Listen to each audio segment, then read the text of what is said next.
இந்த வருஷம் ஆரம்பத்திலிருந்து கர்த்தர் பேசி கொண்டிருக்கலாம். ஒவ்வொரு மாதமும் கர்த்தர் பேசி கொண்டிருக்கலாம். நீ போகிற காரியத்துல எல்லாம், செய்யற காரியத்துல எல்லாம் ஆண்டவர் தோல்வியை கொடுத்து விட சொல்லி இருக்கலாம். ஆண்டவர் உங்களுக்கு நிறைய பேரை வச்சு உங்களை அவாய்ட் பண்ண சொல்லி உங்களை விடு அப்படின்னு சொல்லி இருக்கலாம். பலவிதமான முயற்சிகளை ஆண்டவர் எடுத்தும் இன்னும் விடல. என்னால் அதை விட முடியல. நான் விடலன்னு வந்திருக்கிற தம்பிக்கு தங்கச்சிக்கு இன்னைக்கு சொல்ற ஆலோசனை என்ன தெரியுமா?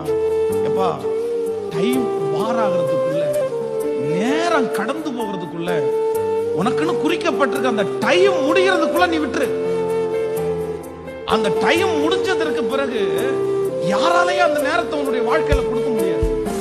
இன்னைக்கு நீங்க என்ன நினைக்கிறீங்க அப்படின்னா, சத்துருக்கு உங்களிடத்துல என்ன வேணும்னு நினைக்கிறீங்க?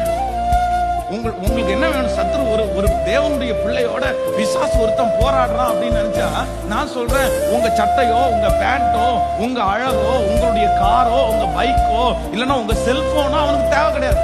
அவன் ஒரு செல்போனுக்கு 10 செல்போன் உங்களுக்கு கொடுத்துருவான். ஒரு காருக்கு 10 கார் உங்களுக்கு கொடுத்துருவான். இந்த உலகத்துல இருக்கிற எல்லாத்தையுமே கொடுக்குறேன்னு சொன்னவன் தானே.